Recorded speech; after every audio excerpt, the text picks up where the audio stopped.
Bonsoir et bienvenue en ce jeudi 3 septembre 2020 et nous en sommes rendus aujourd'hui à la méditation numéro 167 dans le livre Les psaumes des temps modernes de notre ami pasteur Jean-François Denis. Et sans plus tarder, nous allons voir ensemble le titre de ce soir. L'humilité nous pousse toujours à davantage se donner. L'humilité n'a pas d'égal, car elle en vient à exposer l'égoïsme en nous, qui est la racine du mal. Elle met en perspective un élément qui se retrouve dans notre cœur enterré, et que l'on appelle orgueil ou fierté. L'humilité arrive à nous remémorer que si nous désirons augmenter notre rayonnement et notre cercle influencé, nous le pourrons uniquement si cet ego nous sommes prêts à crucifier et notre prochain à sincèrement aimer, tel qu'il est, plutôt que de le critiquer, l'utiliser et le manipuler pour aller chercher à travers lui, égoïstement, une certaine reconnaissance, voire un certain crédit.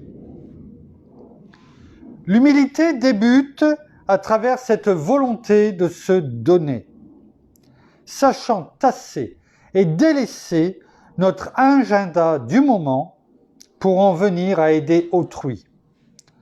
L'humilité est cette capacité à sacrifier ma vie sans jamais ne vouloir en retour demander quoi que ce soit, si ce n'est que de conserver un certain anonymat, afin que dans le secret, mon entourage en arrive à travers ce don de soi à être considéré et élevé. L'humilité est cette mort à notre petit moi et cette volonté de s'oublier afin de faire passer les intérêts de l'autre en premier.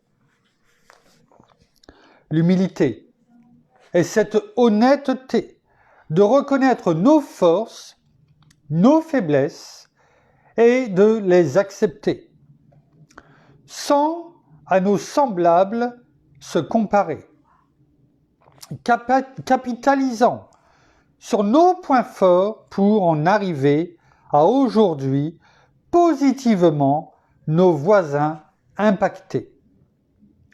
L'humilité, c'est de faire quelque chose qui peut changer la vie de quelqu'un, même lorsque, pour nous, le temps semble inopportun. Car ce qui semble inopportun pour nous peut être dans la vie d'un autre très opportun. C'est pourquoi demeurons ouverts et soyons sensibles aux besoins de chacun. Commençons à faire cette différence et à être ce changement tant souhaité dans notre société. Apprenons dans le secret à donner sans aucune attente de nos pairs recherchés, car c'est de cette manière uniquement que nos propres besoins seront rencontrés et que notre récompense sera grande dans l'éternité. Arrêtons de nous justifier, de ne pas avoir le temps pour les rejeter. Cessons derrière toutes nos excuses et nos contraintes nous cacher. Finissons-en avec le fait de se camoufler derrière tous ces faux clichés, dissimulant une humilité empreinte de fausseté, justifiant le fait d'épargner, de préserver et de conserver plutôt qu'un tant soit peu s'exposer par ce style de vie a davantage aux autres pensées. Car c'est en donnant, durant notre vivant, que l'on arrive dans la vie des autres à se déverser et à un héritage sur cette terre légué. Sache ceci, mon ami. Ce qui est important n'est pas la quantité de ce que je peux donner, mais du moins commencer à me conscientiser, à m'arrêter et à apprendre à me déverser dans les autres avec régularité, réalisant tout le bien que je peux apporter lorsque je m'humilie et lorsque j'en arrive à mes intérêts oubliés pour en venir à aimer, à aider, et la vie des gens autour de moi influencer, et ce, en investissant et donnant soit un peu de mon argent, ou encore quelques minutes de mon précieux temps. Exerçons-nous à davantage mourir à nos pulsions, pour encore plus dans la vie des gens s'investir, semer et prendre part à leur croissance et à leur transformation. Pour ce faire, cela prend de l'humilité. Cela prend un cœur prêt à se livrer et pour les autres prêt à se donner. Mais à la fin, sache que c'est la seule chose qui va te rester et qu'avec toi, à travers la mort, tu pourras amener vers l'au-delà. L'humilité rime toujours avec les verbes aimer et donner et ne prend que tout son sens à travers un véritable don de soi. Merci Père, merci Seigneur, merci bien-aimé Saint-Esprit, une fois de plus pour ce que tu nous as parlé, ce que tu nous as montré au travers de ce psaume des temps modernes, numéro 167. Oh bien-aimé Saint-Esprit, viens toucher encore notre cœur, viens nous enseigner, viens nous remplir de ton enseignement, de ta connaissance divine, Père. Oui, ce soir, et que nous puissions une fois de plus exulter ton nom. Oh oui, merci Père. Gloire à toi Seigneur. Gloire à toi, bien-aimé Saint-Esprit. Amen. Comme vous l'avez compris, ce psaume numéro 167 parle de l'humilité. Alors, déjà, nous allons regarder réellement la définition de l'humilité et comme nous avons pu le voir, c'est se donner. Savoir quelquefois se sacrifier. Savoir qui, finalement, à la base, l'on sert. Parce que l'humilité humaine, si on n'est pas rempli de la force de notre Seigneur, de notre Père, de notre bien-aimé Saint-Esprit, si il est écrit dans Philippiens 4, verset 13, « Je puis tout par Christ qui me fortifie ». C'est par lui et avec lui que nous arrivons à rester humbles. Non pas cette humilité humaine qui ne sert à rien parce que on n'arrive pas à la tenir, mais savoir que c'est toi que l'on sert, Père. Savoir que, eh bien, quand il faut, oui, peut-être faire des choix. Comme par exemple ce soir, j'ai fait le choix, avec mon épouse tout à l'heure, de mettre la méditation à 20h30. Et pour rien vous cacher, parce qu'on est en totale transparence, c'est un peu dur dans mon cœur, parce que, eh bien, c'est la première fois que mon épouse n'est pas en face de moi. Parce que tout simplement, nous étions pressés par le temps, nous avons des choses à préparer pour le travail de demain. Ce n'est pas fait, j'ai encore beaucoup de choses à faire sur l'ordinateur, à préparer les commandes. Mais dans mon cœur, il était hors de question que je fasse passer quoi que ce soit avant toi, Père. Il était important que ce que nous avons dit, eh bien nous le fassions. Cherchez, tu nous dis, Père, cherchez premièrement le royaume et la justice de Dieu, et tout le reste vous sera donné par-dessus. Ne vous inquiétez pas du lendemain, car le lendemain se nourrira de lui-même. Ouais.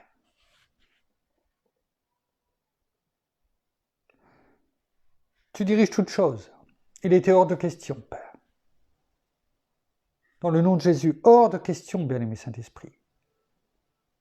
Non seulement que j'annule quoi que ce soit, mais qu'on retarde. Qu'on retarde le moment où nous pouvons passer ensemble dans ta présence. Que votre oui soit oui, que votre non soit non. J'ai dit oui à toi, Père, et non au monde. Et je ne le regrette pas. Je fais preuve d'humilité en le disant, parce que je sais que c'est toi, bien-aimé Saint-Esprit, parce que je n'ai pas eu réellement le temps de bien méditer cette parole d'aujourd'hui. Et je le dis vraiment en toute humilité. Mais je sais que ce n'est pas ma parole qui est importante. C'est ta parole, Seigneur, que tu nous donnes au travers de notre bien-aimé Saint-Esprit. Je ne suis que tes cordes vocales. Donc en toute humilité, eh bien, nous allons faire cette méditation et je sais que tout ce qui sortira de ma bouche, en tout cas, eh bien, c'est notre bien-aimé Saint-Esprit qui me conduit à les dire. Merci Père, merci Seigneur, merci bien-aimé Saint-Esprit. Alors, prenons déjà la définition de l'humilité. Pasteur Jean-François nous laisse pas mal de références ce soir, notamment Ésaïe 53, un chapitre formidable. Nous allons en prendre quelques passages, nous n'allons pas tout lire ce soir, sinon cela nous portera beaucoup trop tard. Mais c'est un chapitre que je vous recommande de lire et de relire et de garder précieusement. Un chapitre charnière dans la parole, où on voit tout ce que notre Seigneur a fait pour nous.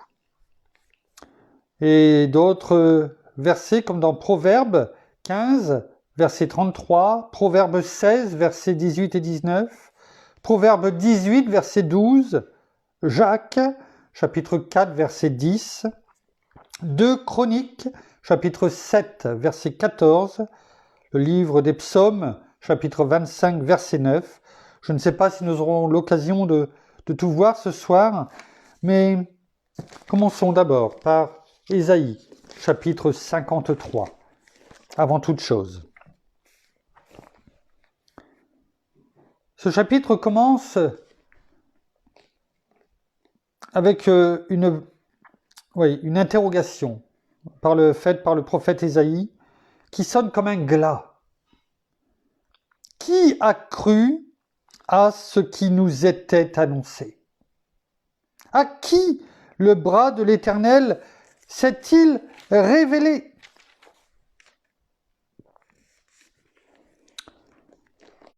Il s'est élevé devant lui comme un rejeton. Nous y reviendrons tout à l'heure. Comme une racine qui sort d'une terre assoiffée. Il n'avait ni apparence ni éclat pour que nous le regardions, et son aspect n'avait rien pour nous attirer. Méprisé et abandonné des hommes, homme de douleur, et habitué à la souffrance. Semblable à celui devant qui l'on se voile la face. Il était méprisé, nous ne l'avons pas considéré. Certes, ce sont nos souffrances qu'il a portées, c'est de nos douleurs qu'il s'est chargé, et nous l'avons considéré comme atteint d'une plaie, comme frappé par Dieu et humilié. Mais il était transpercé à cause de nos crimes, écrasé à cause de nos fautes. Le châtiment qui nous donne la paix est tombé sur lui, et c'est par ses meurtrissures que nous sommes guéris. Nous étions tous errants, comme des brebis. Chacun suivait sa propre voie. Et l'Éternel a fait retomber sur lui la faute de nous tous. Il a été maltraité et il s'est humilié et n'a pas ouvert la bouche, semblable à l'agneau qu'on mène à la boucherie. À une brebis muette devant ceux qui la tondent. Il n'a pas ouvert la bouche. Il a été emporté par la violence et le jugement dans sa génération. Qui s'est soucié de ce qu'il était retranché de la terre des vivants à cause des crimes de mon peuple, de la plaie qui les avait atteints?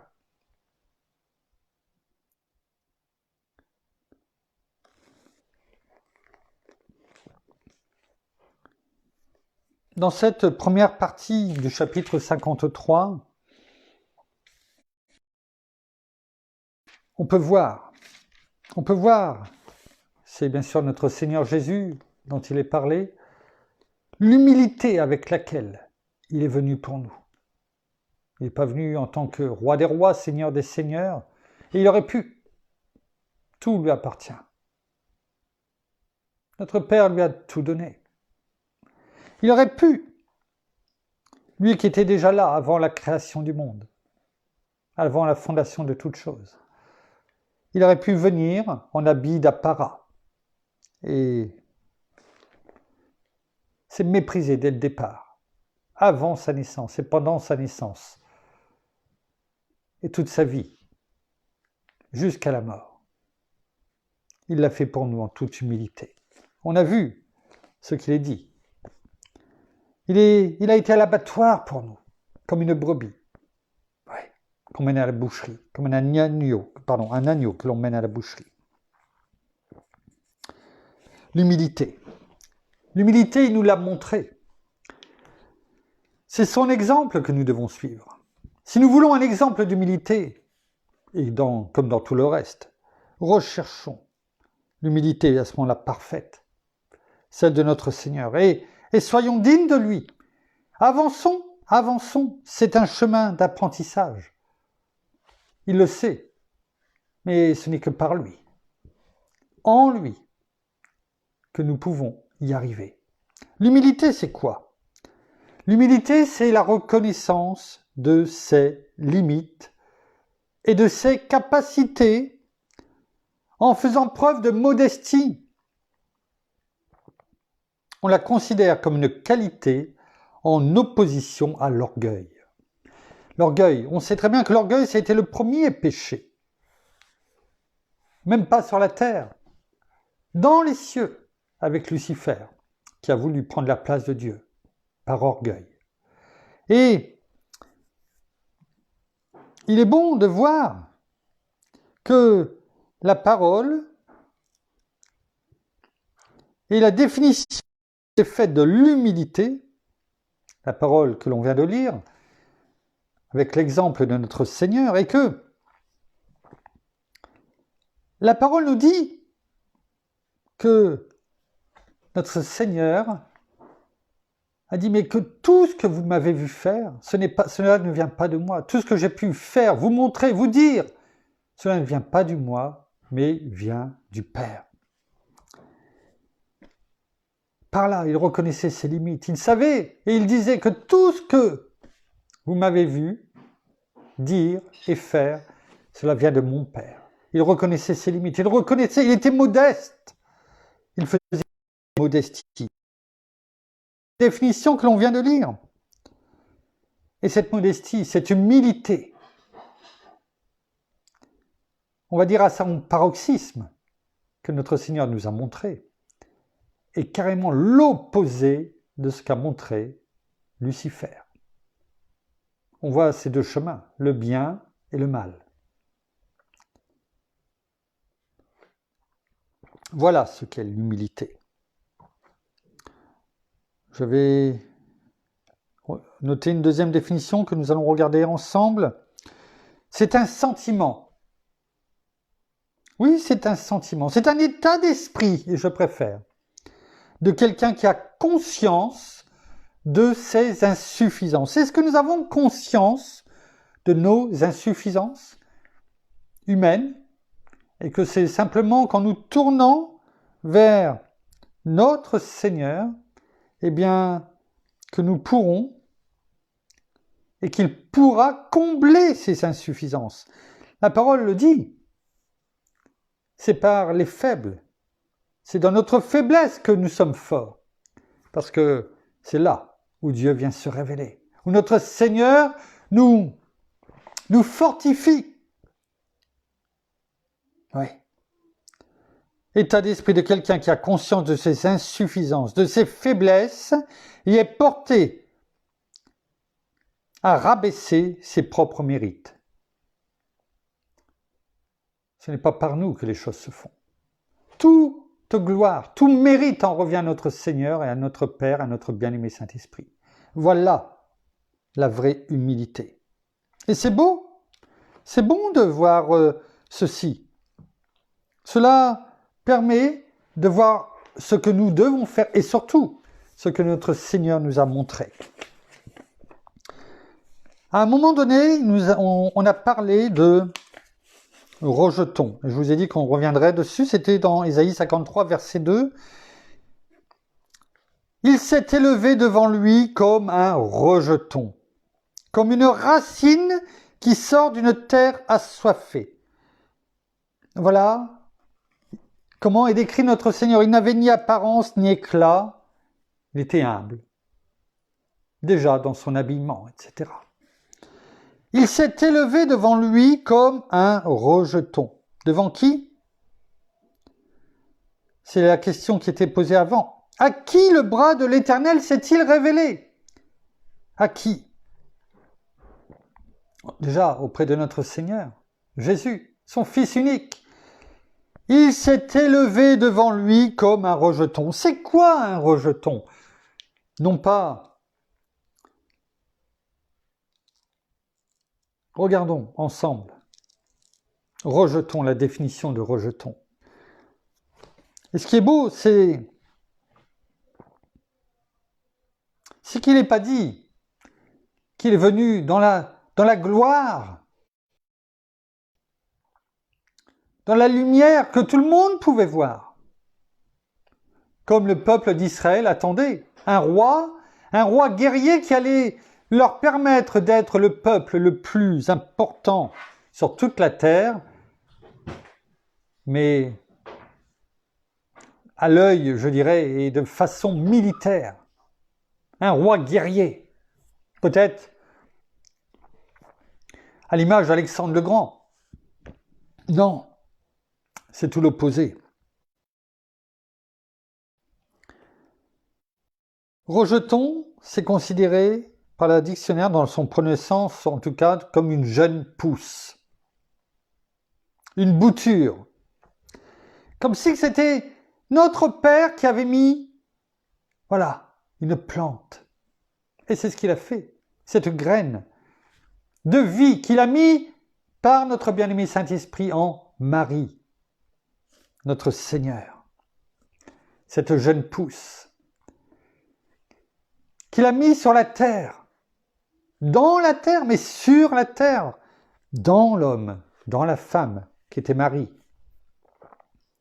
Comme cette bouture que l'on prend et que l'on greffe afin qu'elle prenne vie. Voilà ce qu'a fait notre Père par notre bien-aimé Saint-Esprit avec son Fils unique. Afin qu'il vive, qu'il pousse sur la terre.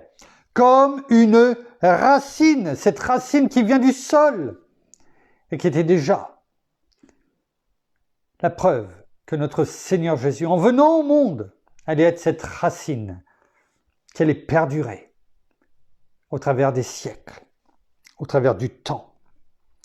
Parce que notre terre était déjà une terre assoiffée de connaissances, de vérité. Même si tout le monde ne l'a pas reçu, de lumière.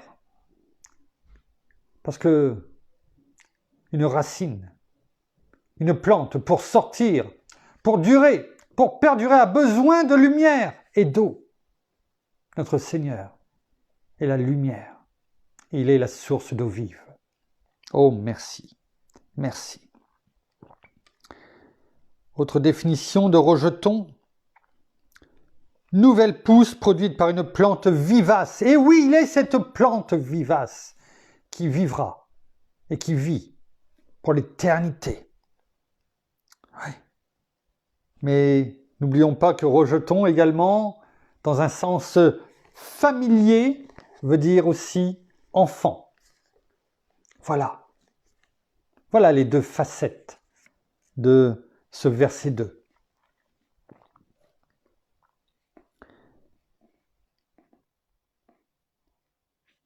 Au verset 8, ce qui m'avait frappé quand j'ai lu ce verset 8, c'est « Il a été emporté par la violence et le jugement dans sa génération. Qui s'est soucié ?» Non, personne. De ce qu'il était retranché de la terre des vivants. Il a été abandonné jusqu'à la croix. Qui s'est soucié? Il l'a fait pour nous pourtant.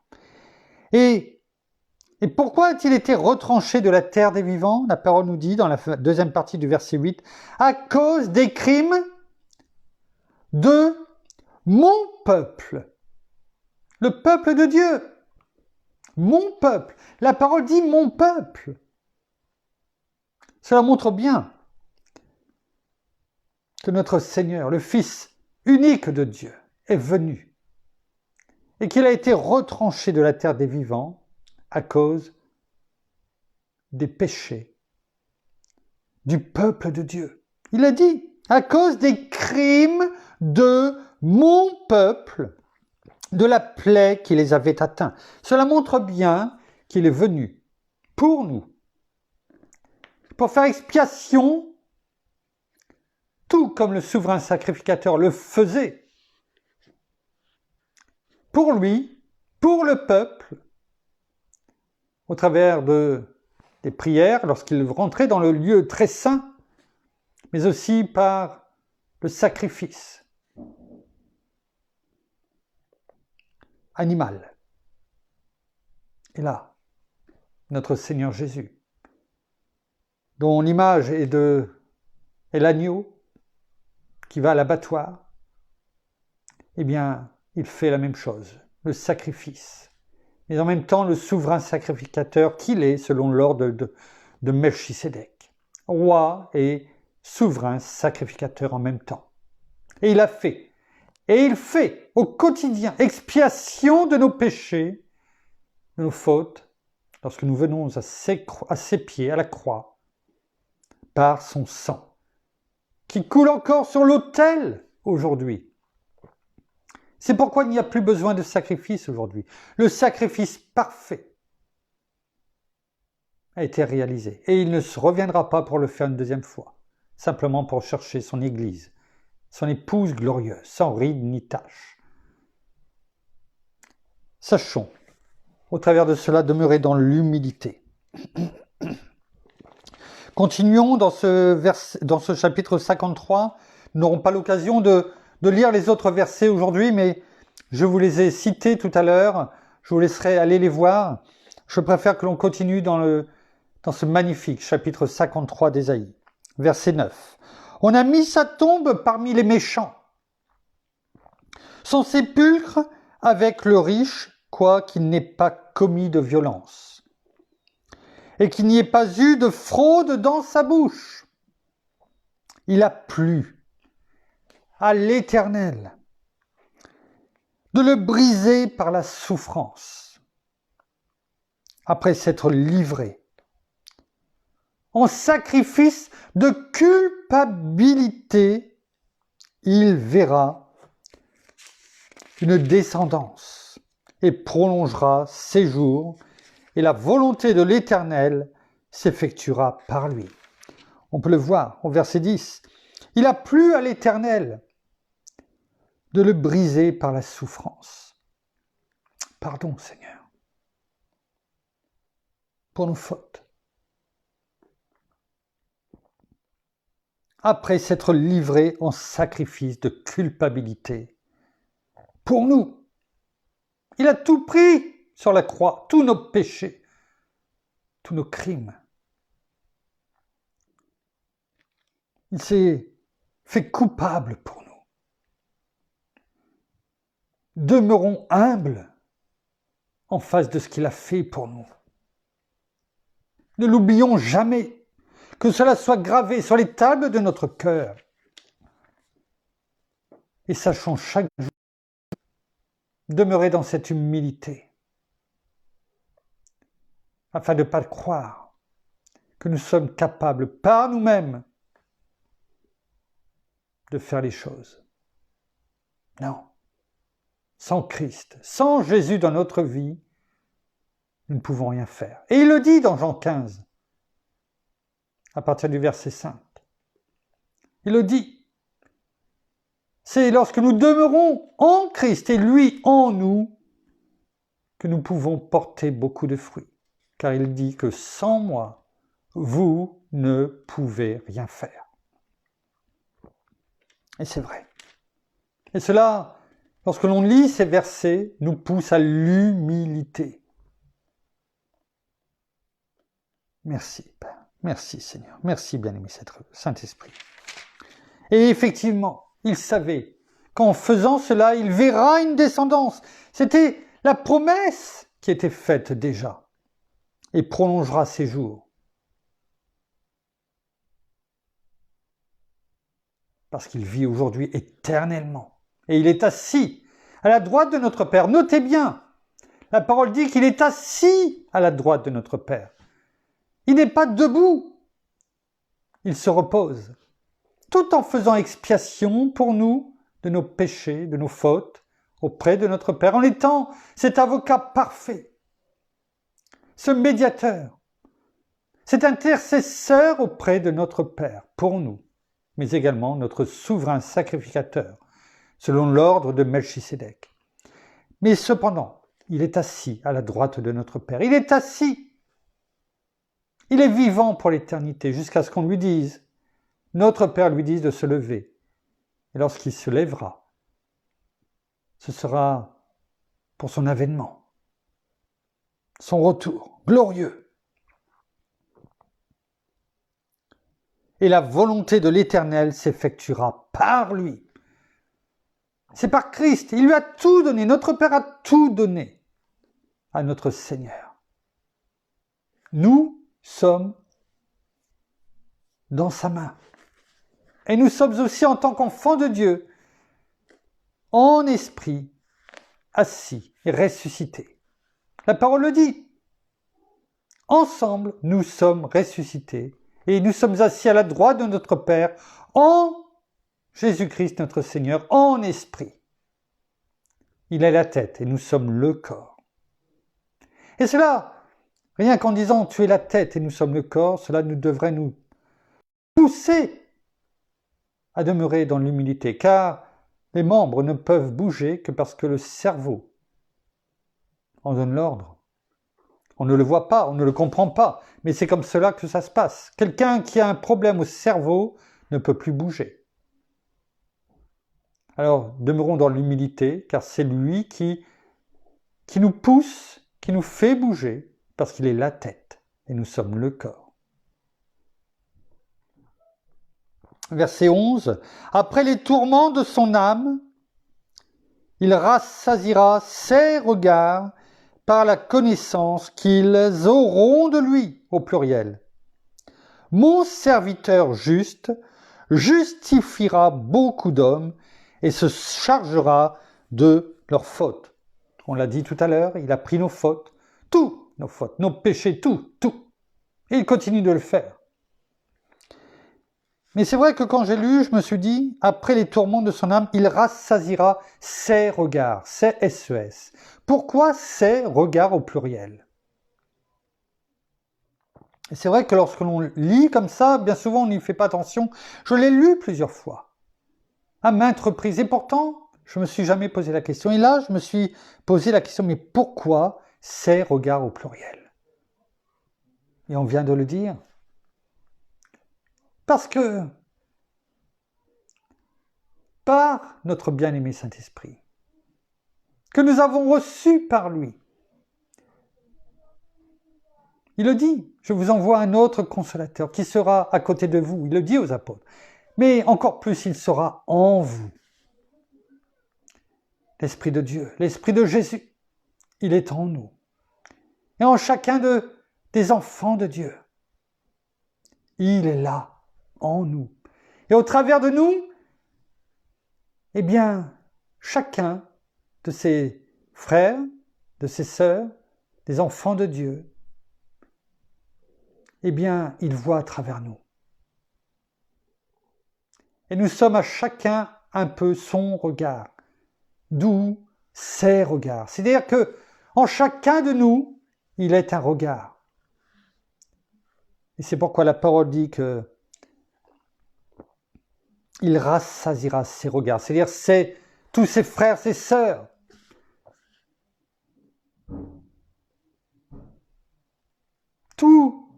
Nous tous, enfants de Dieu, là où il est en nous et nous en lui, il nous rassasiera. Mais il se rassasiera à travers nous, par la connaissance qu'ils auront de lui. C'est pourquoi il est dit dans Jean 14, verset 26, et on le dit bien souvent, et cela fait écho à cela. Le consolateur, que le Père enverra en mon nom, le Saint-Esprit. C'est lui qui vous enseignera toutes choses et vous rappellera tout ce que j'ai à vous dire. Voilà cela. C'est comme cela que nous avons la connaissance de notre Seigneur et de la parole. Verset 12, c'est pourquoi je lui donnerai beaucoup d'hommes en partage. Gloire à Dieu. Il partagera le butin avec les puissants. Lui-même à la mort. Lui-même. C'était un acte volontaire. Et qu'il a été compté parmi les coupables parce qu'il a porté le péché de beaucoup et qu'il a intercédé pour les coupables. Alors, comment pouvons-nous ne pas rester dans l'humilité après avoir entendu tout cela ce soir? Nous terminerons simplement avec ce qui vraiment, pour moi, une fois que j'avais lu ce chapitre 53 d'Ésaïe, eh bien, que j'avais en rappel, en conviction dans mon cœur, c'est le verset de Galates 2, chapitre 2, verset 20. Et que nous prenons ce soir pour terminer et que nous devons avoir dans le cœur, chacun d'entre nous, afin que ce ne soit pas des paroles que l'on dit, que l'on récite, que nous ne soyons pas des auditeurs oublieux, mais au contraire, que dans l'humilité qui est la nôtre ce soir envers notre Seigneur, notre Père, notre bien-aimé Saint-Esprit, eh bien nous puissions dire avec la parole, il est écrit, je suis crucifié avec Christ. Et ce n'est plus moi qui vis, c'est Christ qui vit en moi. Ma vie présente dans la chair, je la vis dans la foi au Fils de Dieu qui m'a aimé. Oui, et qui s'est livré lui-même pour moi. Merci Père, merci Seigneur, merci bien-aimé Saint-Esprit. Merci. Terminons par la prière. Ô Père, il t'a plu, dans ta grande bonté, pour nous, de nous donner non seulement ton Fils unique, afin que nous soyons sauvés, lavés, justifiés, purifiés, sanctifiés par le sang de notre Seigneur Jésus-Christ. Ouais. Tu aurais pu nous condamner, et c'est ton Fils que tu as livré en sacrifice de culpabilité pour nous, afin que nous ayons en lui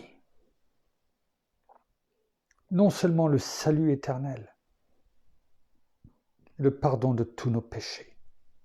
Sachons simplement reconnaître nos limites, notre faiblesse, comme nous l'avons vu ce soir, et de laisser